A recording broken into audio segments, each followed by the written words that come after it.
요즘 표절 등으로 인한 이런 저작권 분쟁이 심심찮게 일어납니다. 지난해였죠. 가수 겸 작곡가인 유희열이 사적인 밤이라는 음악을 발표했는데 이게 사카모토 류이치의 아쿠아라는 곡과 유사하다, 이렇게 누군가가 의혹을 제기하면서 이제 이게 시작이 되었어요. 표절 논란에 휩싸였고 13년간 진행하던 정말 스케치북이라는 프로그램에서 도중에 하차하고 지금은 대중들로부터 완전히 자취를 감춰버린 그런 상태입니다. 이런 일을 두고 어떤 분은 한국 대중음악계의 어두운 면을 아주 단적으로 보여준 것이다, 그렇게 한탄을 하는 분도 있고요. 또 누군가는 지나치다, 원작자도 그게 정말 다 자기 것이겠느냐, 표절도 아닌데 너무 예민하게 표절로 몰아간다, 그런 의견도 있습니다. 어쨌든 이 일로 그는 대중의 신뢰도 잃었고 그를 사랑하는 음악 팬들도 상당히 실망을 했습니다.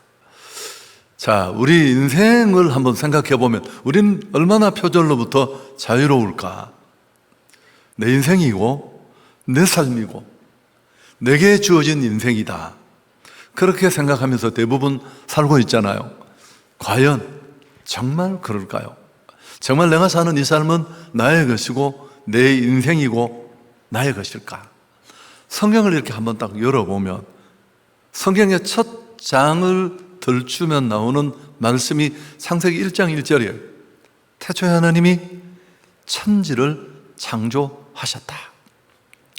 하나님 자신을 소개하는 대목인데 정확하게 말하면 이건 하나님의 선포고 선언입니다. 쉽게 말하면 모든 것이 다 내 것이다, 내가 만들었다. 진짜 주인이 나온 거죠. 여러분, 역사라는 것도, 그 히스토리도 사실은 히스토리, 그분의 얘기다.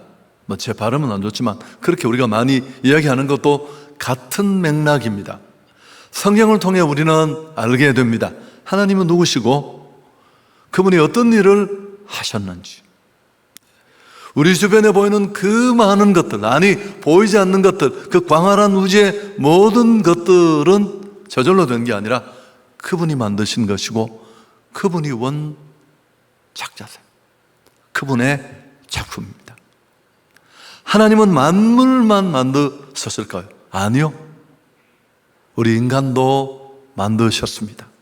얘기를 좀 더 좁히면 하나님은 나를 만드셨고 나는 그분의 손에 의해 만들어진 피조물이고,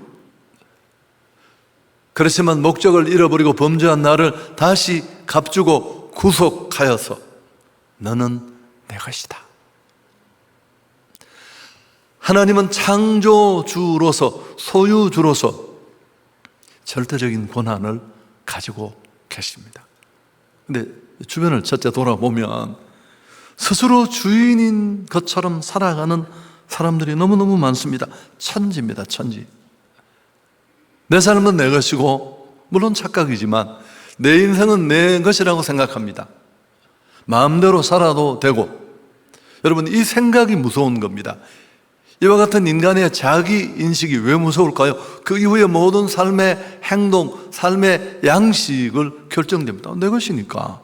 주도적으로 산다고 말하지만 자기 하고 싶은 일을 하는데 온통 모든 것을 드리고 목을 메고 노는데, 즐기는데 전념합니다. 그 중심에는 언제나 자기가 있는 거죠. 자기 행복을 추구하고. 인생 잠깐 왔다 가는데 뭐 있냐, 재밌게 살다 가자, 이런 얘기를 맨날 풀어놓습니다. 여러분, 그럼 과연 그 짧은 인생, 지난 시간 우리가 살폈던 것처럼 밤의 한 경점 같은 그 시간이 지나고 나면 아쉬움이 없을까? 후회, 안타까움, 아쉬움이 정말 많을 텐데. 왜요? 목적이 엉터리니까, 목적이 잘못됐으니까. 언제나 방향이 중요해요. 색이나 강도보다 방향이 훨씬 중요하다는 얘기 많이 하잖아요. 인생도 마찬가지입니다. 한 번뿐인데 방향이 틀리면 강하기만 하면 오히려 피해가 더 커집니다. 좋은 예는 아니지만 살인 강도가 열심까지 뻗치면 어떻게 돼요? 더 빼앗고 더 많이 죽일 테니까.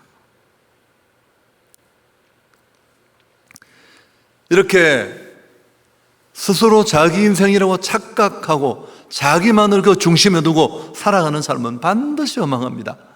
찰나의 삶을 살다가 죽음 앞에 딱 맞닥뜨리면, 물론 그 뒤에 심판 많은 것들이 있지만 우리가 바라보는 그 상황 속에서도 한탄과 후회뿐인데, 대부분은 솔직하게 이렇게 얘기하지 않아요. 가끔씩 그렇게 말하는 사람들도 있지만 꽤 의미심장한 소리를 하고 갑니다. 잘 살았다, 행복했다, 후회 없었다. 제가 몇 주 전에 그 이솝우화에 나오는 여호와 신포도 이야기를, 누가 약간 비틀은 이야기를 했잖아요.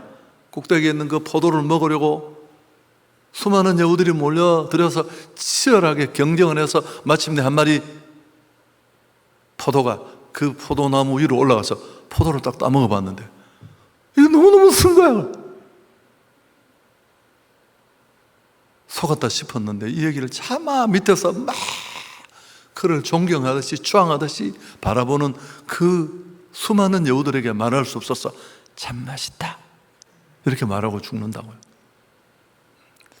알랭이라는 사람의 행복론에 보면 불행해도 불행한 것처럼 보이지 않는 것, 그게 행복한 것이다, 이 궤변인데, 알랭 행복론의 동조자들이죠. 다 지금껏 길이 아닌 길을, 의미 없는 것을 쫓으며 살아왔는데 그게 너무 허망하고 황당하니까 그렇게 말하는 겁니다.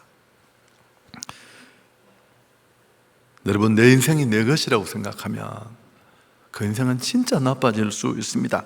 심각한 경우에는 엄청난 일을 인간이 자행합니다. 얘기도 몇 번 했죠. 톨스토이가 공산혁명사를 연구하면서, 톨스토이가 누굽니까? 제가 수천만 명이 죽어서요. 인간이 어떻게 인간을 저렇게 잔인하게 죽일 수 있느냐. 결론이 뭐였습니까? 수많은 논문과 책을 읽으면서 정리된 게 그들이 하나님을 잃어버렸기 때문이다.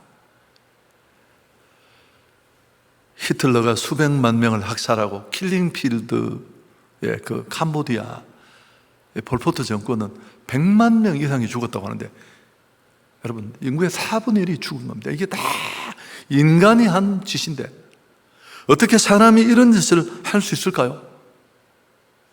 하나님이 보이지 않으면. 더 말을 발전하면 내가 하나님이라고 착각하는 인생들 속에는 얼마든 이보다 더 잔인한 일, 더 못된 일 서슴없이 그저 조금만 고비를 넘기면 자행할 수 있습니다. 여러분, 제가 다 말씀드릴 수 없지만 내 인생이 내 것이라고 살아가는 인간의 모습은 욕심과 욕망으로 점철되고 결국은 후회와 탄식이 남을 뿐입니다. 근데 또 하나, 두 번째 케이스는, 한때는 그렇게 주인으로 내 인생은 내 것이라고 착각하며 살았는데 그러다가 어느 시점에 하나님을 만나게 돼요. 피상적이고 막연한 만남이 아니라 정말 인격적인 만남. 저는 늘 이렇게 표현합니다만, 모퉁이를 돌아가다가 저 입구에서 누구하고 막 콱 부딪혔어요. 누구야? 장로님, 권사님 죄송합니다. 이렇게 인격적으로 하나님을 만납니다. 복음을, 또 예수를 경험하게 된 겁니다. 그리고 바뀐 겁니다. 오늘 이 로마 교회에 편지를 쓴 바울의 경우가 바로 그렇습니다. 정통 유대교를 신봉하면서 기독 신앙을 무시하고 공격하고 처참하게 잡아 족치다가 그는 다메섹으로 가는 길에 부딪힌 듯 부활하신 주님을 인격적으로 만나잖아요. 빛을 보고 음성을 듣고 쓰러지고, 왜 너는 나를 핍박하느냐? 앞을 보지 못하고 3년간 아라비아 사막에 가서 와신 상담, 비로소 그분을 알고 자기를 알게 되고, 자, 1절이 그래서 만들어진 거예요. 자, 우리 같이 한번 읽을까요? 오늘 이 첫 시작하는 단락 중에 제일 중요한 부분인데 함께 읽습니다. 예수 그리스도의 종 바울은 사도로 부르심을 받아 하나님의 복음을 위하여 택정함을 입었습니다. 나는 예수 그리스도의 종이고 그 종인 나 바울은 복음을 위해서 부름받았습니다. 여러분, 진짜 주인을 딱 만나고 나니까 뭘 알게 돼서 내 인생이 내게 아니구나. 나를 만든 주인이 계시고 그 주인이 내게 기대하는 내가 해야 할 일이라는 소명이 있고 부름받은 목적이 있다는 것을 알게 된 것입니다. 나를 만드신 분, 나를 구속하신 분, 나를 목적 있는 인생으로 세우신 분, 그 발 앞에 엎드려 당신은 나의 주인이십니다. 기꺼이 종을 자청하고 그 부름받은 인생을 살아냈습니다. 할렐루야. 여러분, 제자 베드로의 경우도 다르지 않습니다. 누가복음 5장 우리 잘 아시잖아요. 실패의 자리, 밤새 갈릴리 어부로서 그 황량한 호수 바다를 누비고 다녔지만 그의 어깨 위에는 피곤과 허무뿐이었습니다. 빈 그물, 빈 배, 아무것도 잡지 못한 그 실패의 자리, 그 절망의 자리에 예수님이 찾아오셨고 지치고 지친 그 인생의 빈 배에 오르셔서 깊은 곳에 그물을 던져라. 상식을 뛰어넘는 얘기였지만 순종했더니만 정말 그물 찢어지는 소리를 들으면서 고기를 잡고 또 2배 가득 담는 어획고를 남깁니다. 그는 그 순간에 메시아 되신 그분을 보게 되고 그 발 앞에 엎드려서 소리치잖아요. 당신은 나의 주님이십니다. 나를 떠나소서 주여.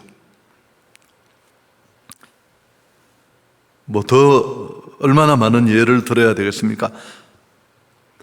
여러분, 바울도 이렇게 진짜 두인 되신 그분을 만나고 기꺼이 스스로가 종으로 자청하며 주인이 시키는 그 일에 자신을 던졌습니다. 자, 그렇다면 그가 자신을 복음의 종이고 그리스도의 종이라고 말했는데 단지 진짜 종과의 차이가 있습니다. 그 차이가 뭘까요? 자원해서 종이 된 겁니다. 본인이 즐거워서 스스로 종이 된 건데 이 개념은 조금 설명을 하면요, 당시에는 종이 되는 몇 가지 케이스가 있었죠. 첫째는 전쟁의 포로로 잡혀서 끌려가면 종이 되었어요. 또 돈을 빌리거나 부채를 갚지 못했을 때 역시 일정한 기간 동안에 그 돈만큼 종노릇을 해야만 했습니다. 세 번째 종은 어떤 종일까요? 이렇게 자기가 종으로서의 기한이 끝이 났는데 주인은 네 자식도 데리고 다 나가라, 안식년이 되거나 휴년이 되거나 기회를 주면 이 종이 너무 주인이 고맙고 주인이 종이지만 정말 자식처럼 대해주고 그래서 아니요, 나는 자유를 포기하고 기꺼이 내 평생 종으로 남겠습니다. 기둥에 대고 귀에 구멍을 뚫고 명찰을 달고 종이 되는 케이스가 있습니다. 이게 오늘 바울이 전혀 주저함 없이 나는 예수 그리스도의 종이고 나는 복음을 위해 부름받았다고 말한 이유입니다. 자, 세 번째, 그럼 종은 어떤 사람일까? 진짜 종은, 여러분, 종은 자기 것이 아무것도 없습니다. 더 정확하게 말할 필요가 있는데 자기가 없습니다. 자기 것이 없는 게 아니라 생각도 주관도 계획도 소유도 아무것도 없습니다. 심지어 자식을 낳아도 종은 자기 자식이 아니에요. 주인의 소유가 됩니다. 이게 진짜 종입니다. 그럼 종에게는 뭐가 있을까요? 자기 것이 없을 뿐만 아니라 자기 자신도 없고 그에게는 주인이 있을 뿐이고 주인의 뜻이 있을 뿐입니다.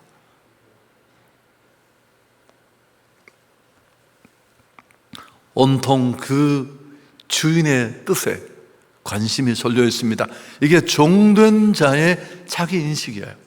이게 좋은 종이고 이런 종이 착한 종입니다. 끊임없이 주인 되신 그분의 뜻을 헤아립니다. 바울이 그랬잖아요. 누구의 종인지, 어떤 일에 부름받았는지 그런 콜링이 분명했습니다. 내 주인은 하나님이시고 나는 이방인에게 복음을 전하라고 부름받은 사람이고, 바울 사도는 이 일을 확신했고 특별히 자기를 이 일에 선택받았다는 감격이 그에게는 있었습니다. 그렇게 생각되자 자기 인생을 거침없이 던집니다. 사도행전 20장 24절 같이 한번 읽을까요? 내가 달려갈 길과 주 예수께 받은 사명 곧 하나님의 은혜의 복음을 증언하는 일을 마치려 하면은 나의 생명조차 조금도 귀한 것으로 여기지 아니한다. 계획도 가정도 꿈도 다 내려놓습니다. 그에게는 바람이나 소망이 1도 없었습니다. 있다면 오직 그의 주인 되신 하나님의 뜻이 있었을 뿐입니다. 그 뜻을 받들어 그가 원하는 곳에 성령의 인도를 받아 달려갔고, 대충 나이를 계산하는 일은 언제나 쉽지 않습니다만 40대쯤 돼요. 그렇게 부름을 받아 10여 년간 미친 듯이 부름받은 일에 자신을 던지다가 그는 순교하게 됩니다. 인간적으로는 참 안타까운 인생이지만 피부치 하나 없이 아무것 하나 남기지 못하고, 자, 그럼 그의 삶에 후회가 있었을까요? 그의 삶이 무의미했을까요?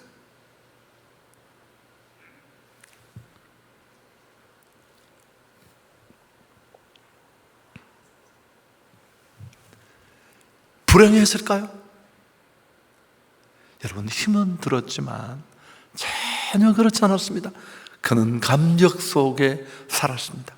바울 서신에 나타난 그 많은 감격, 나는 만삭되어나지 못한 자와 같은데, 나는 팔푼인데 주의 은혜가 나를 이 감격 속에 몰아넣었다. 가장 행복한 사람이었습니다. 가장 성공한 사람이었습니다. 천국이 언제든지 그 앞에 있었어요. 성도들만 아니라면 난 지금이라도 이 육신을 떠나 하나님 앞에 가기를 갈망한다. 로마의 차디찬 감옥에 최측근 몇 사람만 있는 보호받지 못한 상황 속에 버림받은 듯 자기 앞에 죽음이 있다는 것을 직감하면서 그는 유언적 고백을 쏟아놓습니다. 자, 디모데후서 4장 7절 8절 그 마음을 우리가 한번 같이 읽어보겠습니다. 나는 선한 싸움을 싸우고 달려갈 길을 마치고 믿음을 지켰으니 이제부로는 나를 위하여 의의 면류관이 예비되었다. 죽어도 이루신 재판장이 그날에 내게 주실 것이며 내게만 아니라 주의 나타나심을 사모하는 모든 자에게 도니라. 나는 믿음의 길을 잘 완주했고 후회가 없고, 지금 가도 하나님은 나를 위해 면류관을 준비해 두셨고, 이건 나만이 아니라 진짜 주인을 만나 인생의 목적을 알고 달려가는, 자기 자원을 그 일에 다 쏟는 모든 이에게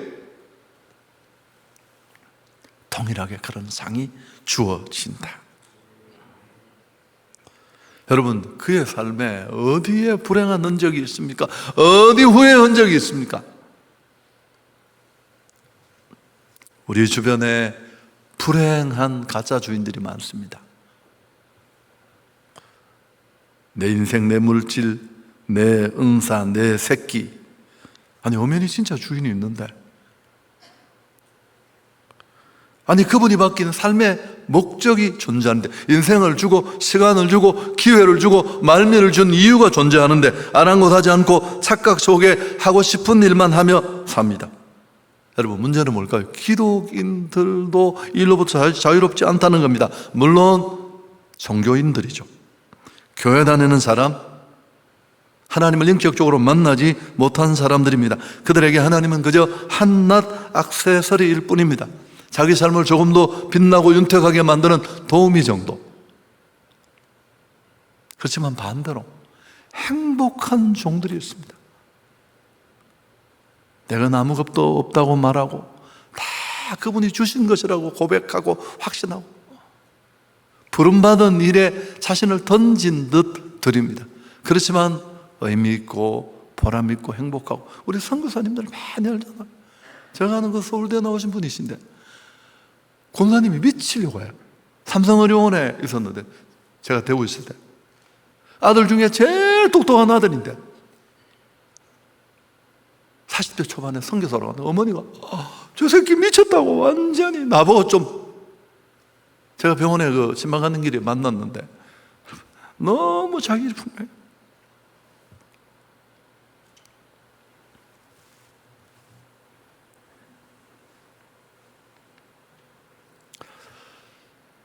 사실 복음 없이는 예수 없이는 인생은 의미를 모릅니다.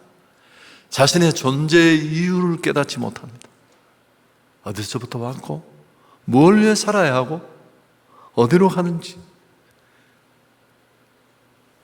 여러분, 먹기 위해서 먹고 살기 위해 살고 경쟁하니까 달려가고 그러다가 그 허망한 인생이 끝점에서 똑같은 고백을 하고 심판대 앞에 설 겁니다.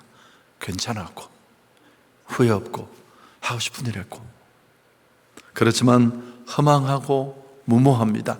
사랑하는 여러분, 우리 기독인은 어떻게 살아야 할까요? 부름받은 삶을 살아야 할 줄 믿습니다. 여러분, 이 부르심이란 게 이게 콜링이에요. 목사에게만 있는 게 아니에요. 우리 모두에게는 콜링이 있습니다. 내게 주어진 젊음, 시간, 은사, 모든 자원과 에너지는 그 일에 쓰여져야 되고 천국 가면 하나님 앞에 섰을 때, 심판대 앞에 섰을 때 우리는 그 유무에 대해서 점검받게 될 것입니다. 이게 존재의 이유이고 바울과 우리는 복음 앞에 복음의 은혜를 받은 자로서 조금도 다르지 않습니다. 이렇게 깨달아지면 삶이 진짜 의미 있어집니다. 친구 보기에는, 부모가 보기에는 저게 제정신이 놈이 아니다 싶지만 본인은 너무너무 행복하고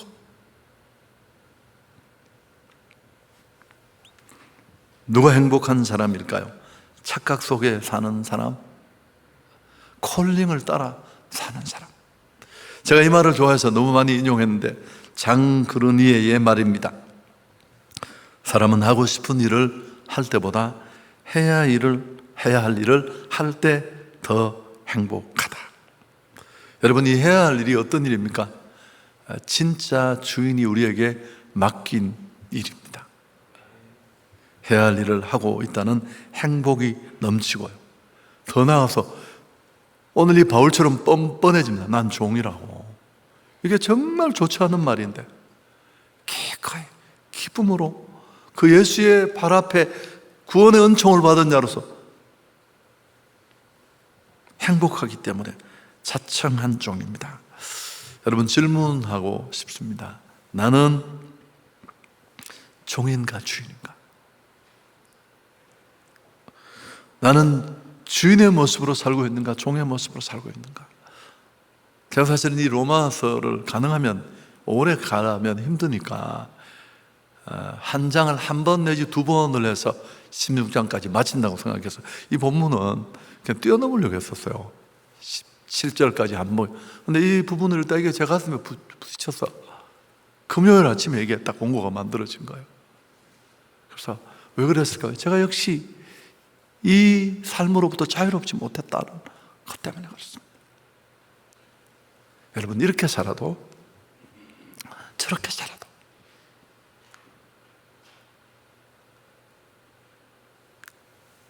인생은 금방 지나가고 역시 나는 아무것도 가지고 온 것이 없듯이 아무것도 가지고 가지 못할 것입니다. 어떻게 살지를 여러분이 결정할 수 있기를 축복합니다.